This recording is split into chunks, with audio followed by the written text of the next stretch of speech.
o Eterno Egito. Por séculos, os deuses protegeram as suas terras. E então, Akhenaton, o faraó rebelde, afastou-se dos deuses e abalou as fundações do país mais poderoso da terra, até que ele quase caiu. Akhenaton era um fanático religioso ou era o presságio do Cristo?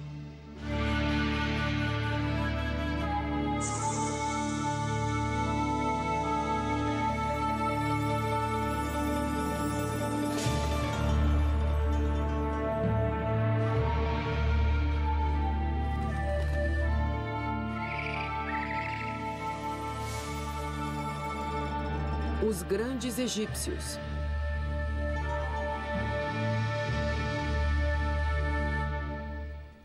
O faraó rebelde. As pirâmides e os templos do Egito parecem que vão perdurar para sempre. Mas existem alguns monumentos que desapareceram praticamente quando foram construídos.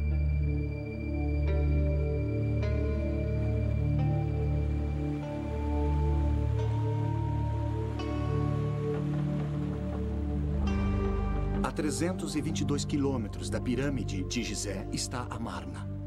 Sob suas areias desérticas estão os restos de um dos locais mais enigmáticos do Egito. Coisas estranhas aconteceram aqui há 3.000 anos. Nasceu uma nova religião. Um faraó desfigurado morreu. E os egiptólogos ainda estão tentando descobrir o que aconteceu.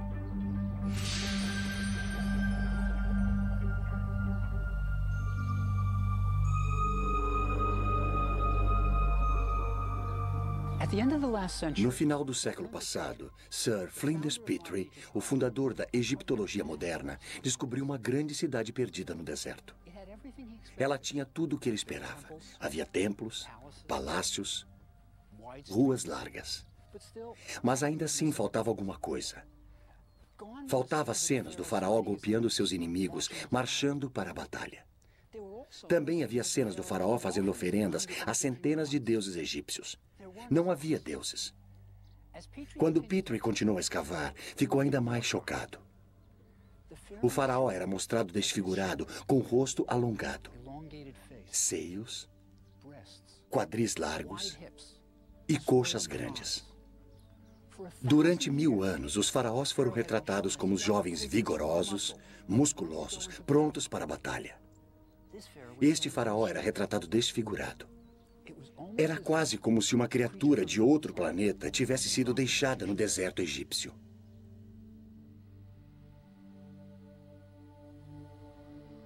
Então, o que aconteceu cerca de 1.300 anos antes do nascimento de Cristo? Para responder a essa pergunta, precisamos conhecer a família deste faraó rebelde.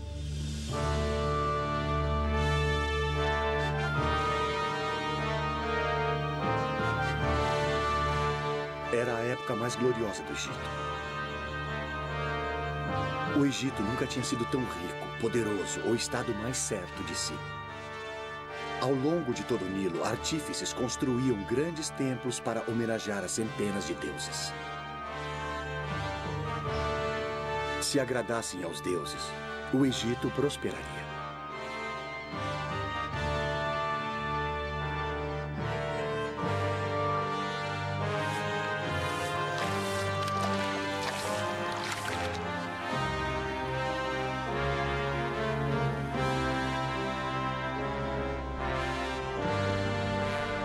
O pai de Akhenaton, o faraó Amenhotep III, vivia no grande centro religioso de Tebas, cidade do deus Amon, cujos silos de topo arredondado estavam cheios de grãos, óleo, linho e vinho, necessários para pagar as centenas de sacerdotes que serviam os deuses.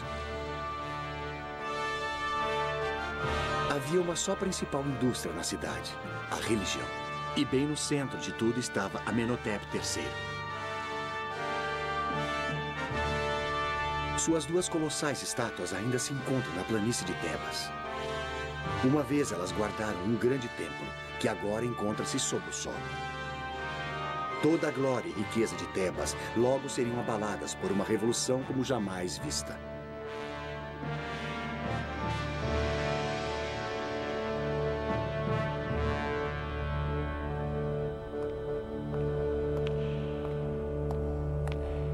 Amenhotep III comandava as coisas durante os anos de glória do Egito. Então não é de surpreender que a maior estátua do Museu do Cairo seja dele, com a sua família. Ali está Amenhotep III, e ali está sua esposa, a Rainha Ti. Eles tinham 6 filhos, e o importante era como as crianças eram tratadas. 4 eram meninas. Ali está uma delas. A estátua é uma espécie de retrato de família, e todas as 4 filhas receberam títulos importantes. Também havia um filho, Tutmoses. Ele recebeu o título de alto sacerdote de Mênfis. E havia mais um filho chamado Amenhotep, em honra ao pai. Ele não está nesta estátua. Ele não está presente em nenhum registro real. Há um verdadeiro mistério aqui. Por que a família real ignorava completamente o seu filho mais novo? Mesmo durante a sua tenra infância, parecia haver algo de errado. Talvez ele fosse apenas uma criança estranha com ideias estranhas.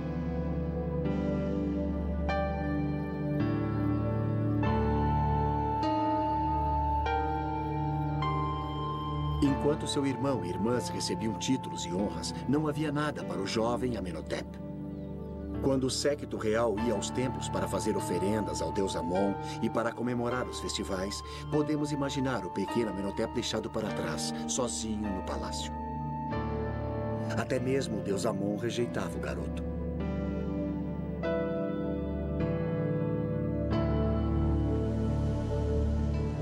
Então, o jovem príncipe foi excluído das cerimônias nos templos, onde seu irmão e suas irmãs faziam oferendas aos deuses. Tudo girava em torno dos templos e seus milhares de sacerdotes.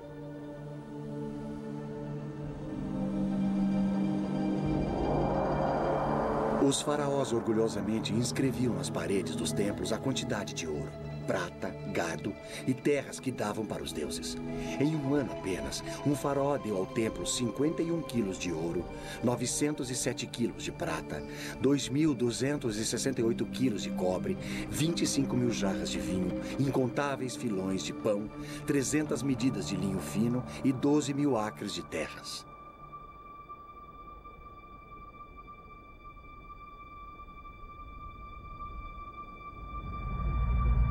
Este era um mundo que rejeitava o pequeno garoto, mas as coisas estavam para mudar. Depois do faraó, a pessoa mais importante da família real era a Rainha Ti, a grande esposa do rei. Quando Amenhotep III casou com Ti, ele enviou o que então foram os primeiros telegramas do mundo. Proclamações de casamento esculpidas em placas em forma de escaravelho e enviadas a países estrangeiros. Elas diziam: tomei uma esposa, a Rainha Ti, senhora das 2 terras.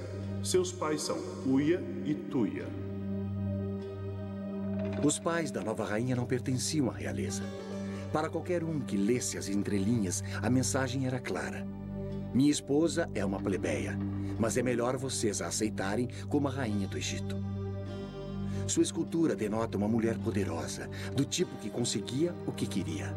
Sua ambição parecia concentrada em Amenhotep, seu filho, que mais tarde mudaria o seu nome para Akhenaton. O que a Rainha Ti queria era que seu filho Akhenaton fosse o faraó do Egito. O irmão mais velho de Akhenaton tinha morrido, mas havia outros pretendentes ao trono. Eles eram os jovens filhos do faraó com suas outras esposas. Sob circunstâncias normais, qualquer um deles poderia ter sido faraó. Mas foi o patinho feio da Rainha Ti que se tornou rei. É uma curiosa sutileza da história, mas devido à determinação de Ti de colocar Akhenaton no trono do Egito, nós ainda vivemos com as consequências.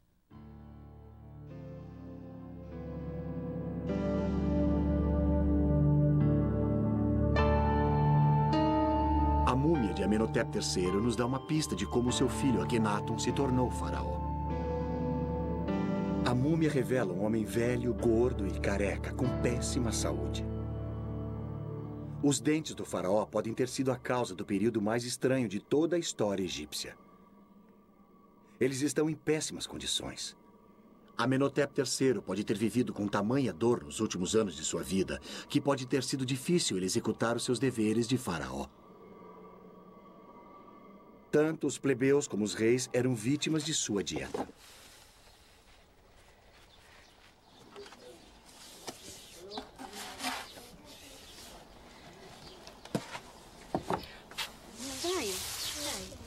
Todos os grãos do Egito eram moídos na pedra.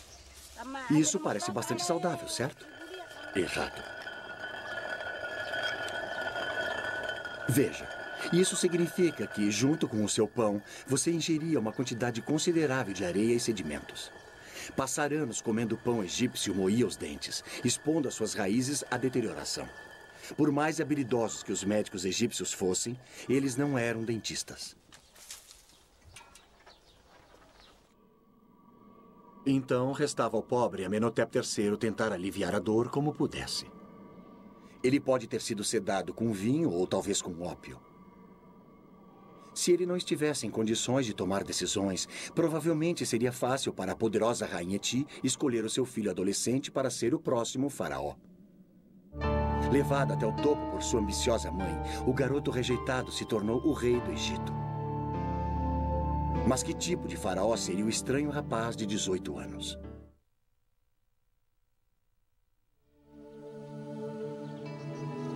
O nível de singularidade do novo faraó ficou claro nos primeiros anos do reinado de Akhenaton, quando ele começou a construir o seu próprio templo em Karnak, o centro religioso de Tebas.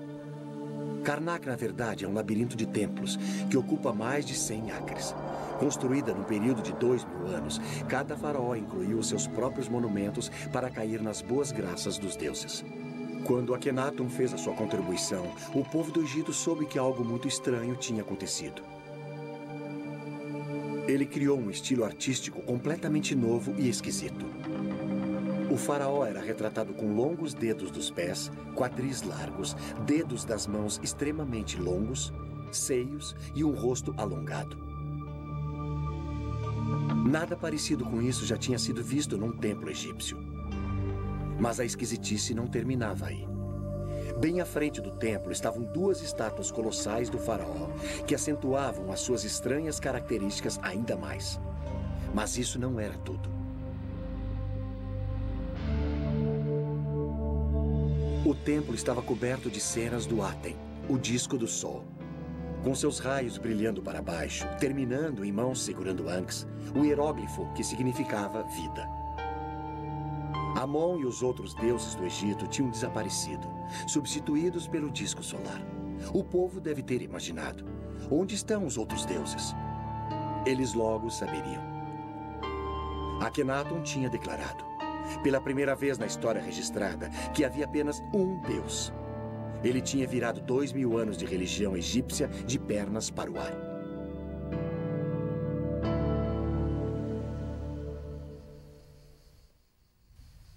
No início deste século, escavadores encontraram uma grande quantidade de blocos esculpidos que tinham sido reutilizados como enchimento na construção de um projeto de um faraó posterior. Esses blocos tornaram-se conhecidos por Talot, derivado do número arábico moderno 3, pois todos os blocos mediam cerca de 3 palmos. Com o passar dos anos, os escavadores encontraram mais de 40 mil blocos, mas faltavam tantos pedaços que ninguém conseguia reconstruir os templos. Os blocos foram mantidos guardados para o dia em que aparecesse alguém que pudesse dar algum sentido a eles. Em 1965, Ray Winfield Smith, um homem de negócios norte-americano, concebeu o plano de criar em papel o que não pôde ser montado em pedra. 0127, 14606. Sua ideia era fotografar todo e cada bloco, mesmo aqueles que foram parar nas coleções particulares e nos museus em todo o mundo. As fotografias se tornaram peças de um quebra-cabeças gigante. E com a ajuda de um computador, a equipe de Smith reconstruiu os templos no papel. Primeiro, eles numeraram cada bloco. Depois, o número e a descrição de cada bloco foi colocado no computador. Em 1965, isso era altíssima tecnologia.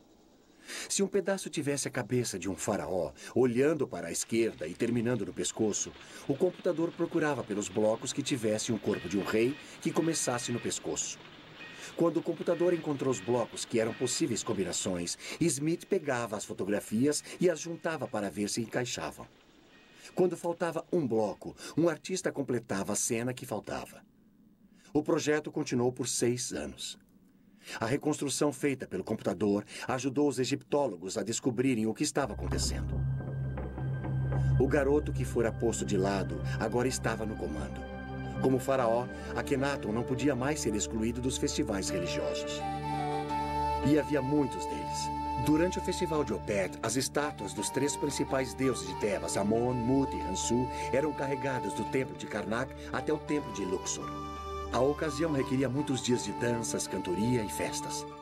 Eu frequentemente imagino por que Akhenaton mudou tudo. Ele era o rei do Egito, por que balançar o barco? Mas se estivermos certos a respeito dele ser uma criança rejeitada, isso explicaria tudo. Ele era como a Cinderela. Quando seu irmão e irmãs iam aos festivais religiosos, ele era deixado em casa. E vejam o que ele estava perdendo. O maior espetáculo da Terra.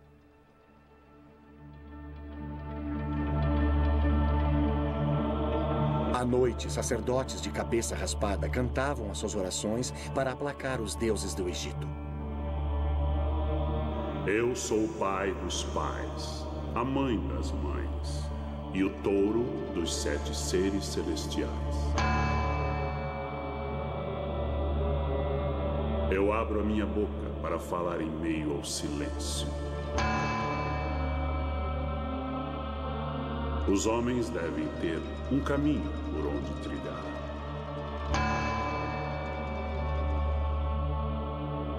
Estas eram cerimônias maravilhosas, e o jovem Akhenaton as estava perdendo. Mas há um final feliz, pelo menos por agora. Akhenaton se torna rei do Egito, e com o seu poder, ele pode acertar tudo.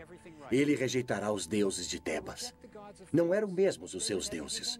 E ele terá o seu próprio deus particular, que o ama, o Aten. E ele abraçará sua nova religião e o seu novo deus, e deixará Tebas, e todo o seu sofrimento da infância. Ele fundará um novo mundo. A única questão é, onde?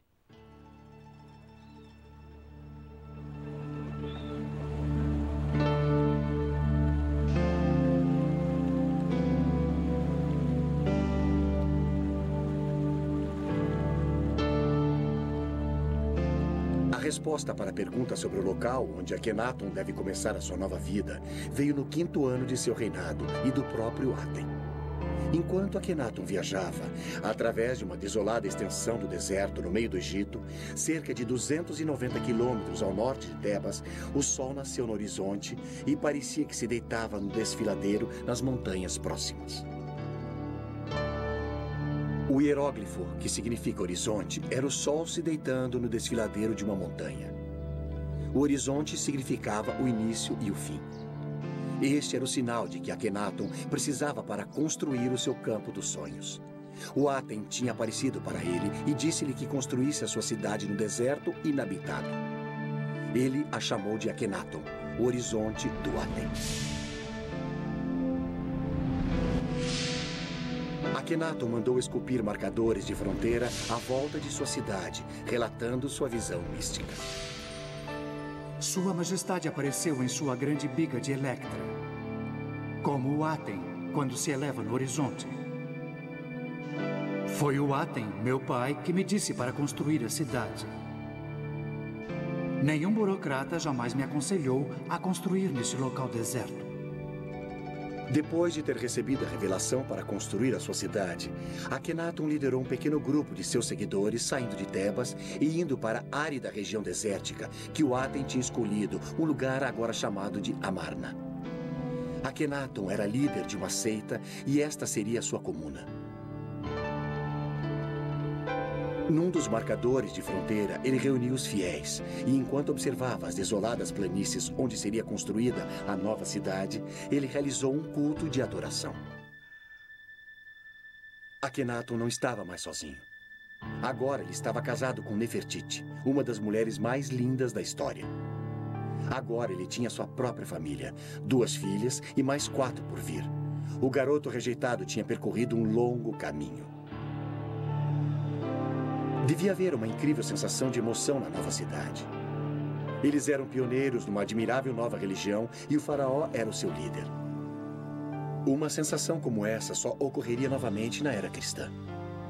Era uma virada na história do mundo. E Akhenaton era o pivô dessa história. Mas o resto do Egito aceitaria a nova religião do faraó?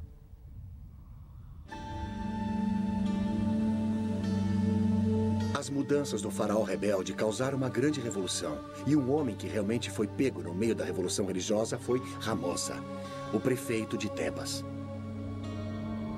Ramosa tinha completado 2 paredes de sua tumba, retratando a ele, sua linda esposa e a família, no velho estilo tradicional. Todos estavam perfeitos, com cada mecha em seu devido lugar, da maneira que eles queriam por toda a eternidade. E então Akhenaton mudou tudo.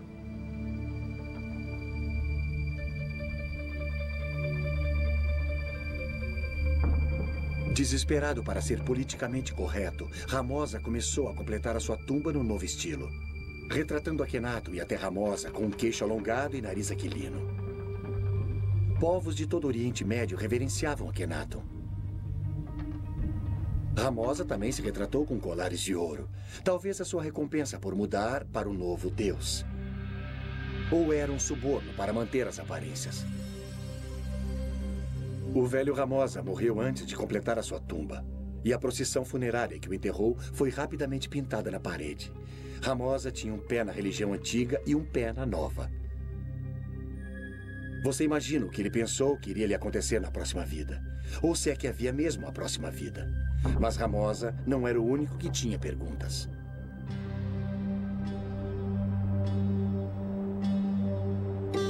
A mesma pergunta estava sendo feita pelos sacerdotes. O que será de nós? Se existe apenas um Deus, o Aten, o que acontecerá aos grandiosos templos de Amon em Tebas? Se o faraó não acredita mais nos deuses, o que acontecerá aos milhares de sacerdotes? O poderoso clero de Tebas estava enfurecido com Akhenaton.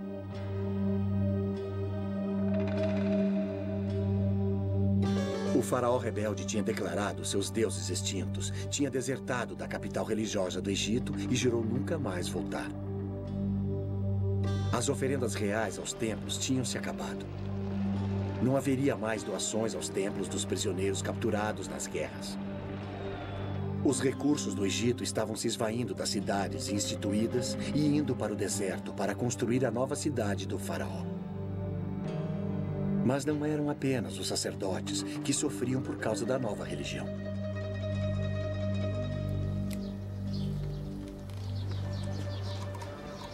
Pense em todas as indústrias que dependiam da velha religião. Os egípcios usavam amuletos, pequenas imagens dos deuses como proteção. Não mais. Os fabricantes de amuletos egípcios que esculpiam escaravelhos, pequenos besouros com as imagens dos deuses e os nomes dos reis, faliram.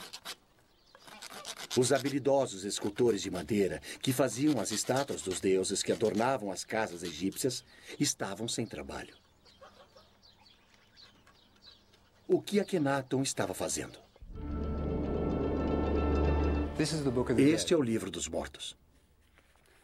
Olha aqui. Lá está o falecido. Você pode ver o que ele está segurando na mão? É o seu coração. O coração era muito importante para os egípcios. Eles acreditavam que se pensava com o coração. E isso até que faz sentido. Quando você fica emocionado, é o seu coração que bate rápido, não o seu cérebro. É por isso que no Dia dos Namorados você dá corações de chocolate e não cérebros de chocolate. E olha aqui, estes 4 deuses, eles estão protegendo os órgãos internos do falecido. Veja, os egípcios eram ressurrecionistas. Eles acreditavam que o seu corpo literalmente se levantaria e funcionaria novamente na próxima vida. Então, você tinha de ter um corpo completo, incluindo seus órgãos internos. E a viagem até o próximo mundo? Ela seria feita de barco. Agora, se você olhar aqui no final do Livro dos Mortos, ele até vem com remos mágicos para a viagem. De certo modo, este é o mapa para ir ao próximo mundo. Mas Akhenaton estava jogando fora todos os mapas velhos. Ele estava escrevendo o seu próprio mapa.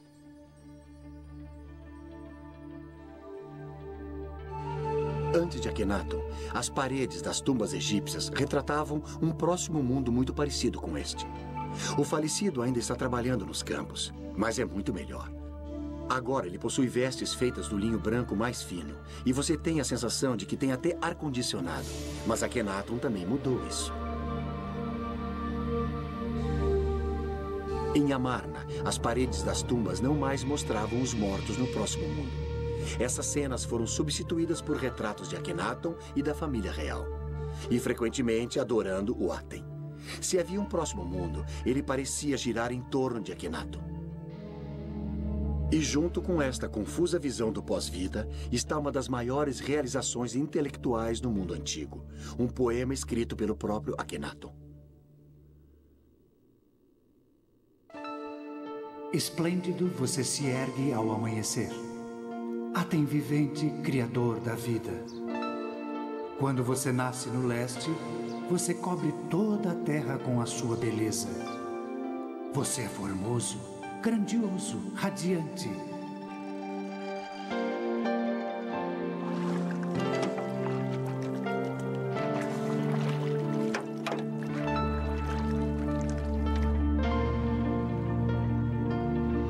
Quando você se põe no oeste, a terra fica na escuridão, como na morte.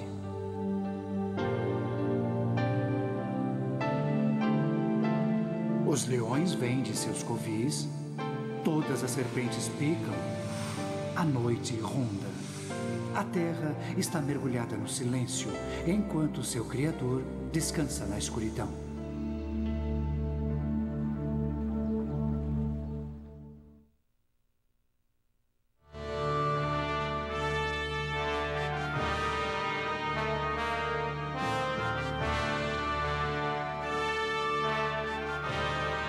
A religião não foi a única coisa que Akhenaton mudou. 1000 anos de arte foram jogados fora. Antes de Akhenaton, a arte egípcia mal tinha mudado com o passar dos séculos. Nós estamos acostumados com mudanças de estilo artístico quase todo ano. No Egito, a arte era para a eternidade. As mudanças eram para ser evitadas. A estátua de um faraó de 2500 anos antes de Cristo não é radicalmente diferente de uma estátua feita 2000 anos depois.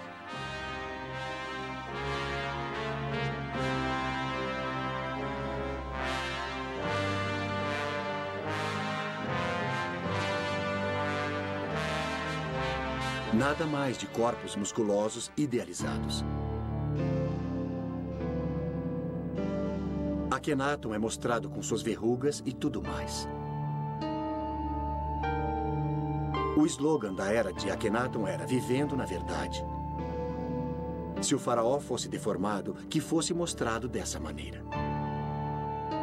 Nem mesmo a linda Nefertiti estava isenta da nova política da verdade na arte. O famoso busto de Nefertiti é um símbolo de beleza em todo o mundo. Mas enquanto amadurecida, até ela foi retratada com uma má postura e um corpo envelhecido.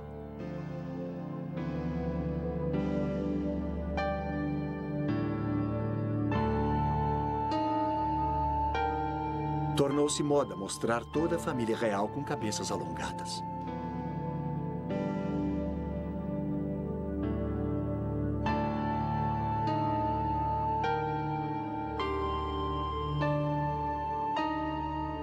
A nova arte não era libertadora apenas para Akhenaton, mas dava aos artistas de Amarna uma nova liberdade.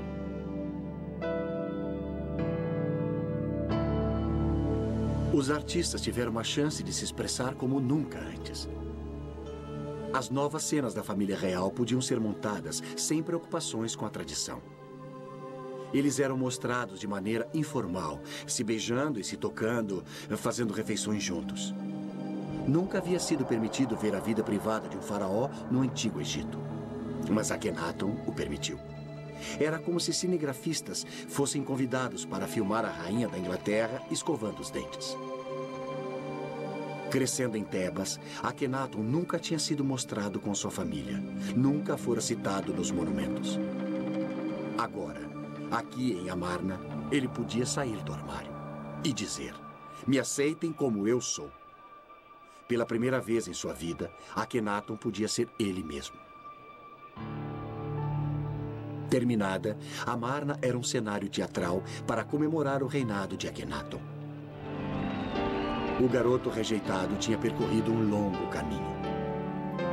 Sobre a estrada, uma ponte ligava o palácio à área do templo.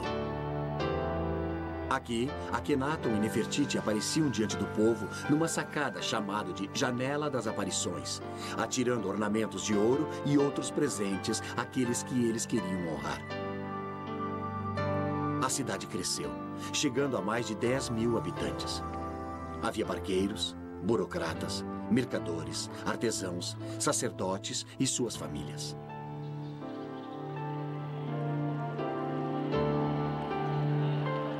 Eles deviam estar incrivelmente animados com as suas novas vidas, novas casas, novos inícios. Era como a Era de Aquário. Akhenaton estava tentando criar uma utopia, mas nem todos estavam felizes. O faraó divertia-se no calor do sol, mas alguns enviados estrangeiros que foram à sua corte voltaram para casa com queimaduras causadas pelo sol. Um rei da Síria escreveu a Akhenaton: "Por que os meus mensageiros têm de ficar sob o sol escaldante? Eles irão morrer ao sol.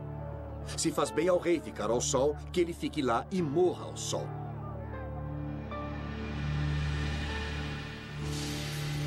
Eles eram como os adoradores do sol californianos. Eu sempre penso na corte de Akhenaton com um bronzeado permanente.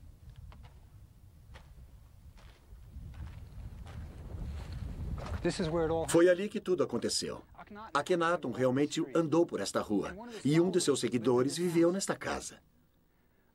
Akhenaton provavelmente o recompensou com presentes de ouro. Ele queria que seus seguidores ficassem felizes. Veja, Akhenaton era como um filho de hippies dos anos 60. Ele queria que todos fossem felizes, que tudo fosse lindo, que todos amassem uns aos outros. Infelizmente, o mundo não funciona assim. Akhenaton tinha ficado isolado por tempo demais. Ele não entendia as pessoas. Ele tinha criado uma religião linda e idealista, muito adiante de seu tempo. Mas o povo simplesmente não entendeu. Eles estavam acostumados aos deuses que podiam ver, esculpidos da rocha. Deuses com lindos corpos de homens e mulheres e cabeças de animais.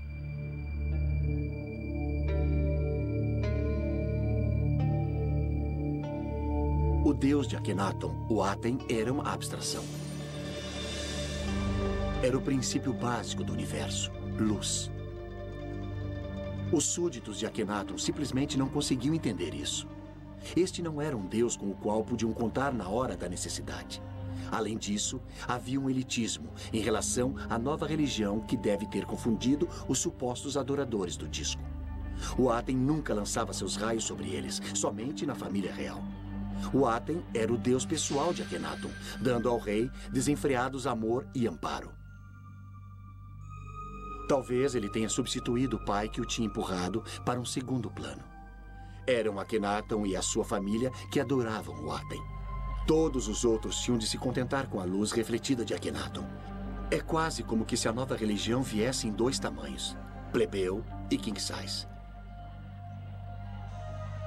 Nesta cidade sagrada no deserto, Akhenaton foi tirado do sofrimento que tinha experimentado na sua infância em Tebas. Mas ele também foi tirado da realidade. Havia problemas no paraíso. O Egito estava morrendo. Por mais de 10 anos, Akhenaton tinha vivido na sua amada Amarna, com seus pensamentos voltados para a religião e para o seu deus pessoal, o Aten. Mas ninguém ficou cuidando da loja. Era como se o presidente dos Estados Unidos tivesse mudado a sede do Congresso para o Wyoming e começasse a escrever poesias. O exército do Egito, que um dia fora grandioso, tinha enfraquecido. Os países estrangeiros não mais mandavam tributos. Dos remotos postos avançados na Síria e no Líbano, os embaixadores estrangeiros do Egito escreveram ao rei dizendo que não mais eram respeitados. Cartas escritas por um de seus príncipes leais, Reboti, falam da falta de respeito por Akhenaton e pelo próprio Reboti. Escrevendo de sua posição fortificada, ele pleiteou: "Eles conspiram entre eles. E assim sendo, receio não haver quem possa me resgatar de suas mãos. Como um pássaro preso na rede, eu me encontro." É preciso lembrar como Reboti estava isolado. Para os soldados egípcios chegarem a ele, teriam de marchar através de Gaza, Canaã, até o Vale de Becar, na Síria, e depois para o norte. Este sempre era um território hostil.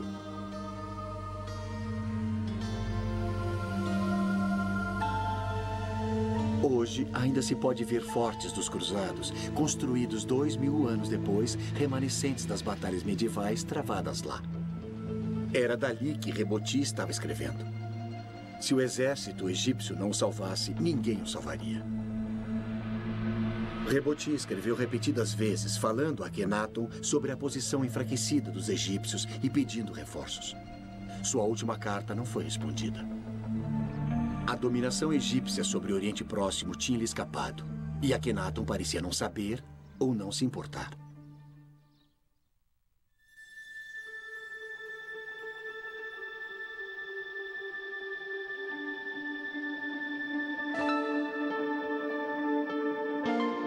Isolado dos problemas do Egito e talvez da própria realidade, Akhenaton devia estar realmente muito feliz com seu novo Deus, sua nova família e sua nova cidade.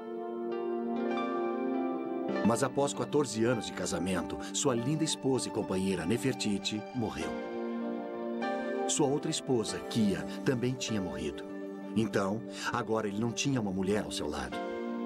Akhenaton tinha sido criado entre mulheres, 4 irmãs e sua poderosa mãe, a rainha Ti. Nefertiti tinha sempre estado ao seu lado, partilhando seus sonhos. Kia, sua linda esposa secundária, também era importante para ele. Ela até tinha o seu próprio templo. Agora, as 2 esposas estavam mortas. Akhenaton estava sozinho novamente.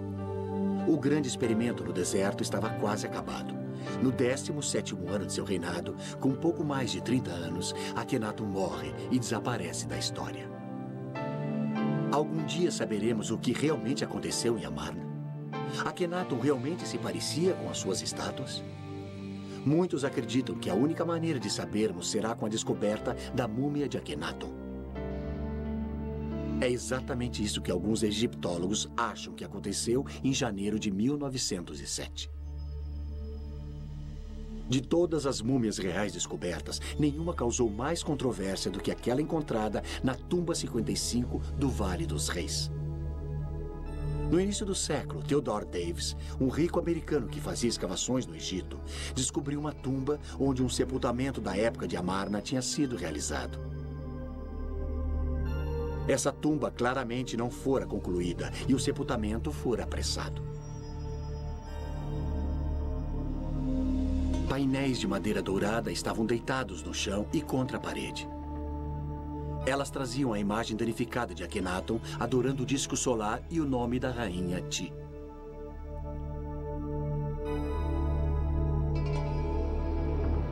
Em um nicho estavam 4 lindos potes de alabastro que guardavam os órgãos internos da múmia.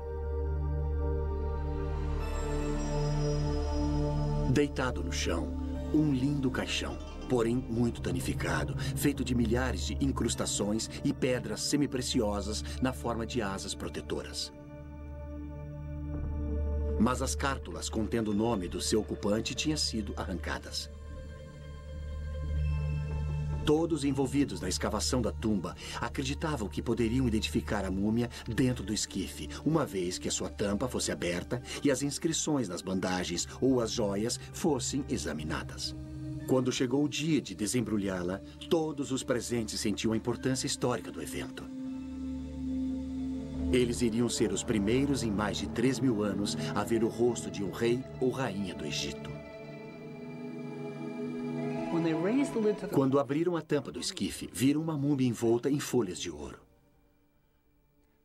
Mas quando começaram a desembrulhar a múmia, aconteceu algo digno de um filme de terror.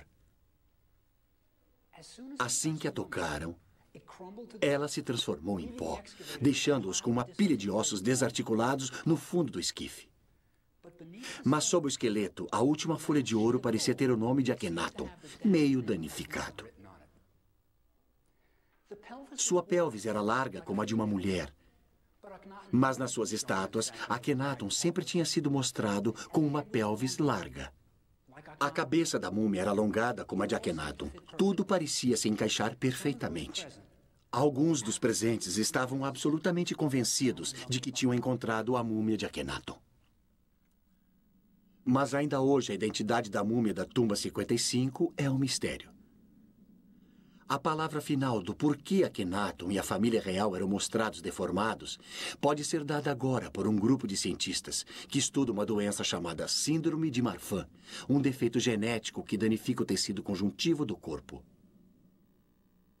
Abraham Lincoln provavelmente sofria da Síndrome de Marfan. Alguns de seus sintomas são rosto alongado, queixo protuberante, dedos das mãos e dos pés alongados e olhos estranhos. Parece com um faraó que você conhece?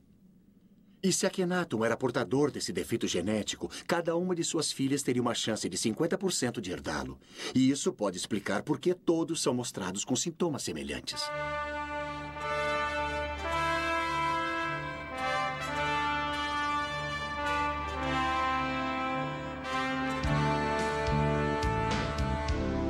Fiquei extasiado ao descobrir que na minha própria cidade estavam realizando pesquisas sobre a Síndrome de Marfan no New York Hospital.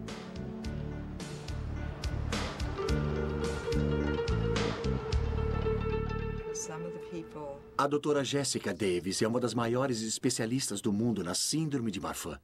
Aqui está o nosso paciente. Eu sei, eu reconheço seu perfil. E ali estão as características que sugerem que era portador da síndrome. E se esse cara entrasse no seu consultório? Eu acho que a coisa mais sugestiva aqui é só o rosto alongado, o rosto longo e fino. Mas ele também é um indivíduo de boa aparência. Essas seriam as duas coisas a serem analisadas. Alguém que tem características comuns, mas um rosto longo e fino. Então, o diagnóstico da Síndrome de Marfan não depende apenas da aparência da face. Porém, eu acho muito importante dizer que as pessoas que realmente têm a Síndrome de Marfan têm características faciais normais.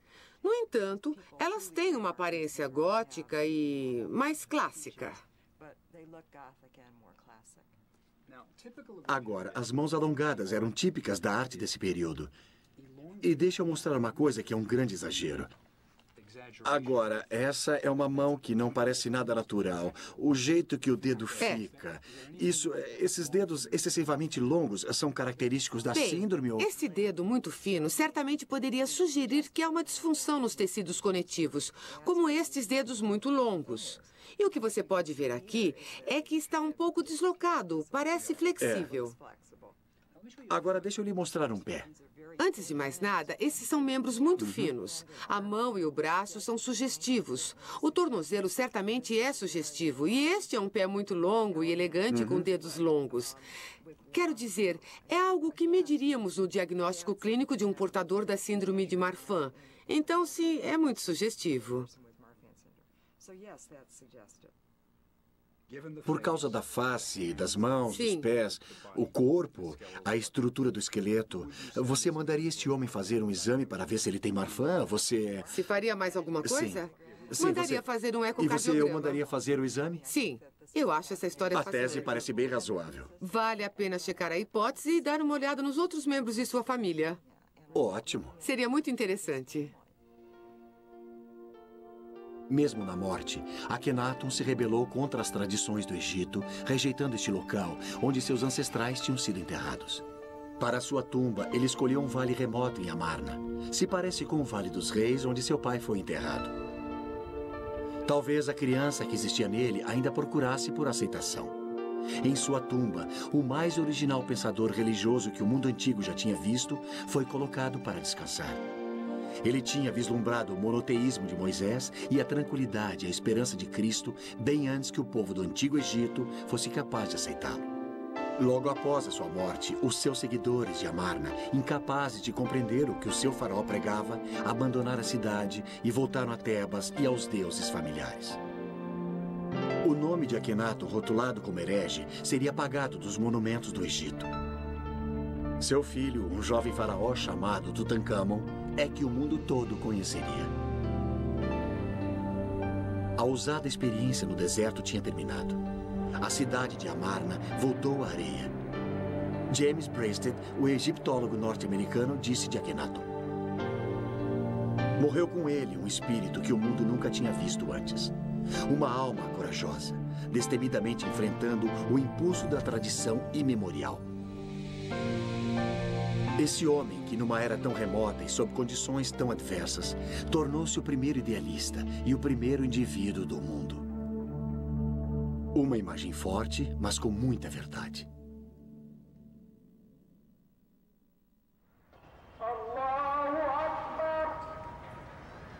Há 3.000 anos, Akhenaton, o faraó rebelde, insultou os habitantes do Vale do Nilo, pregando a existência de um único Deus. Mas menos de 100 anos após a morte de Akhenaton, Moisés pregaria um só Deus, o monoteísmo nas margens do Nilo aos israelitas. Hoje, milhares de egípcios ouvem os muezins e mesquitas afirmarem que existe um Deus apenas, e Alá é o seu nome. A ideia de um Deus único, uma vez a crença radical de um herege isolado, agora é adotada por muçulmanos, cristãos e judeus em todo o mundo. A visão de Akhenaton continua a viver.